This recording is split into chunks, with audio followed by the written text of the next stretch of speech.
2 दिन बाद एक मुस्लिम तंत्र मंत्र वाला मिला।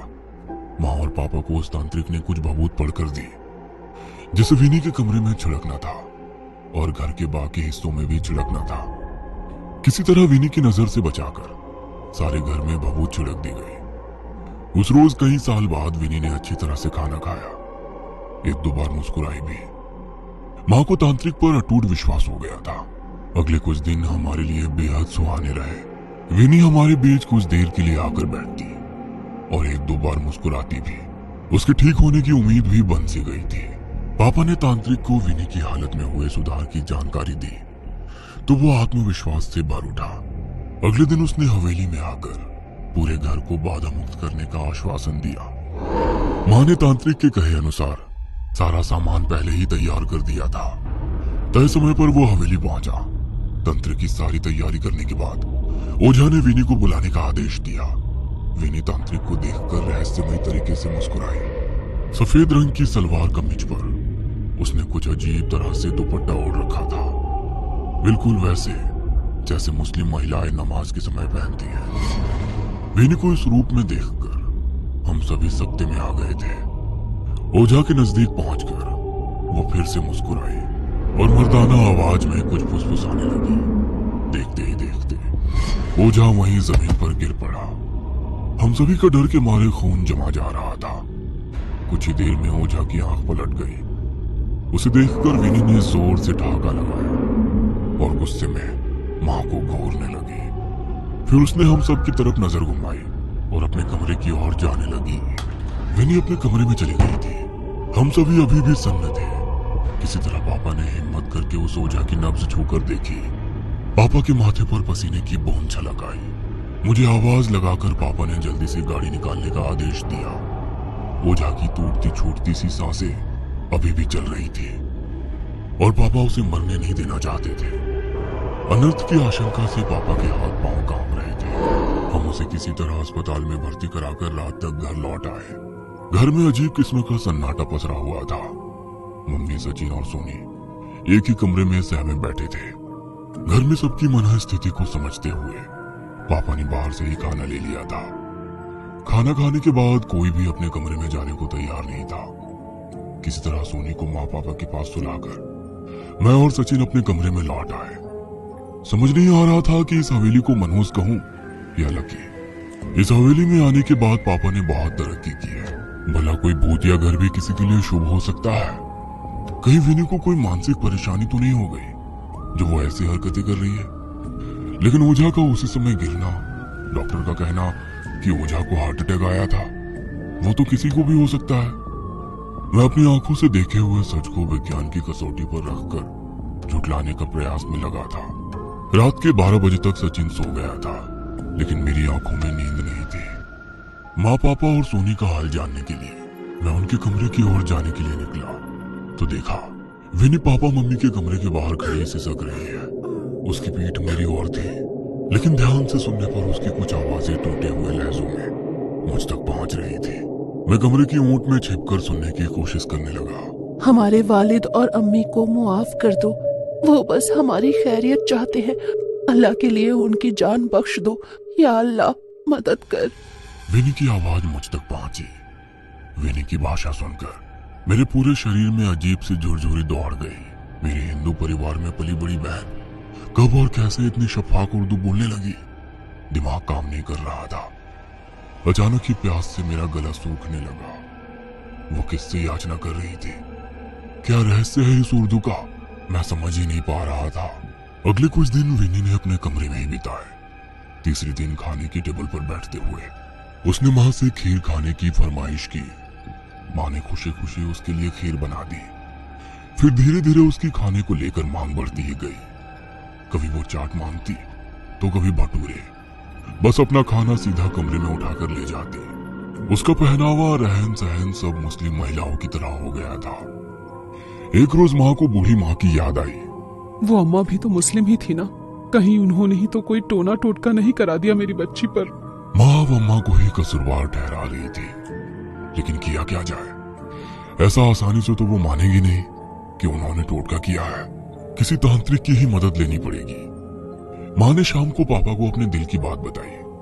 मैं अभी हॉस्पिटल से उस ओझा को देख कर आ रहा हूँ। उसके आधे शरीर में लकवा हो गया है, जुबान टेढ़ी हो चुकी है, कुछ भी बोलने या चलने फिरने की हालत में नहीं है। मुझे देखकर वो अजीबोगरीब घे जैसी आवाजें निकालने लगा।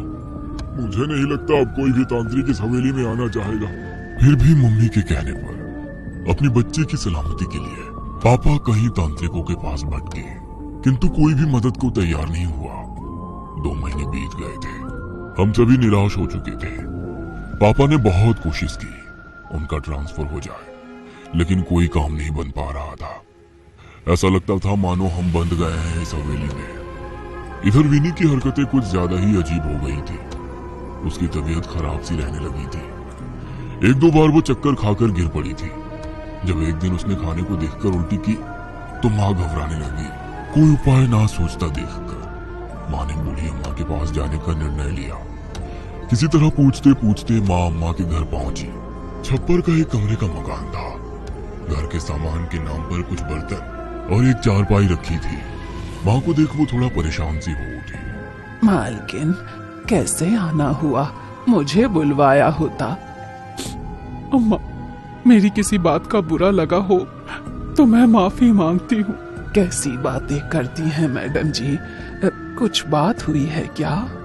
अम्मा, आपने कहा था कि बच्चों को दूसरे भाग में मत जाने देना, लेकिन एक दिन मेरी बच्ची गलती से वहां चली गई थी। तब से माँ ने पूरी कहानी उन्हें कह सुनाई। माँ की बात सुनकर उनके माथे पर चिंता की लकीरें उभर गई। ये कैसे हो सकता है? उन्होंने घड़े से निकालकर एक गिलास पानी पिया। आप पहले क्यों नहीं आई? अब बहुत देर हो गई है। क्या मतलब है आपका? खुद को संभालिए मैडम जी।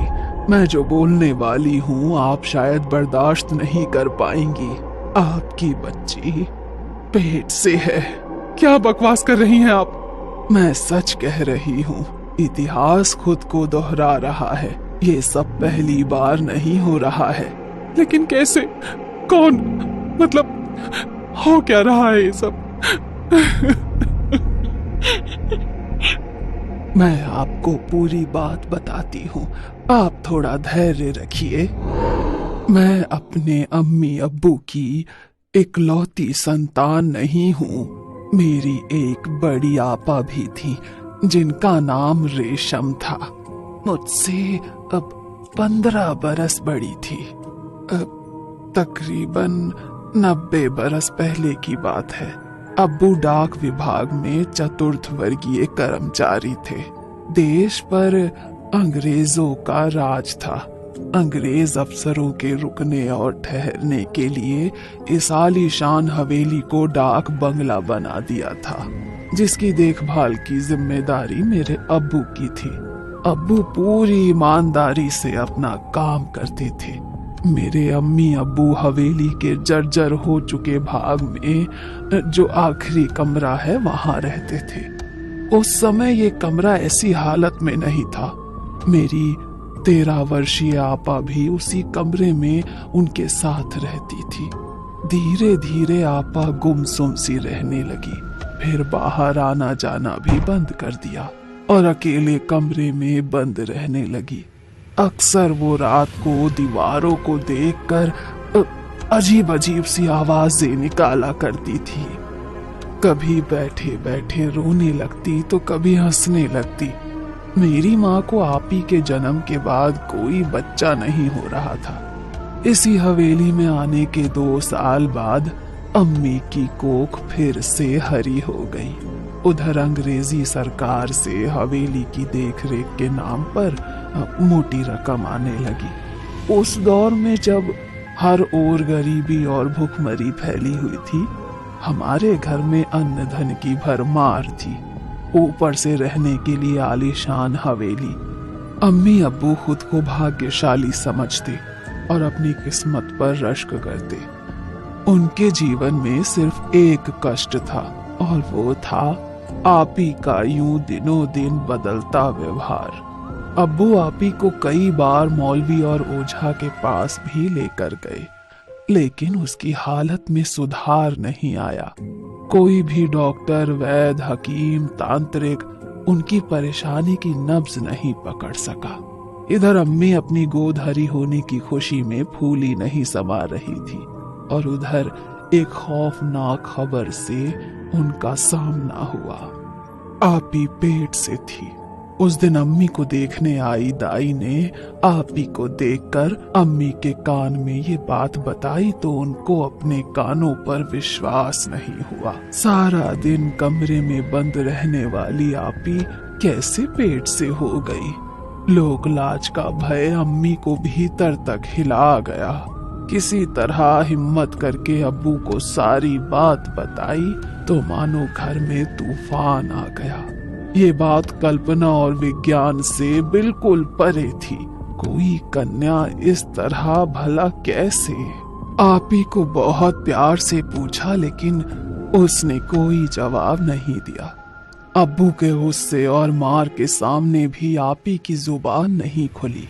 कोई और उपाय ना सूझा तो आखिर में गांव के एक बुजुर्ग को अब्बू ने सारी बात बताई। उन चचा ने अब्बू को एक तांत्रिक का पता दिया। अब्बू रेशम आपा का पहना हुआ एक कपड़ा लेकर उस तांत्रिक के पास जा पहुंचे। तांत्रिक ने अब्बू से आपी का कपड़ा लेकर सूंघा और कुछ मंत्र साधना करने लगा। कुछ देर बाद तांत्रिक ने अब्बू को कहा, तुम्हारी बेटी का बचना बहुत मुश्किल है, लेकिन मेरी बेटी को हुआ क्या है और ये सब क्यों हो रहा है? तुम्हारी बेटी पर किसी भूत प्रेत या आत्मा का साया नहीं है।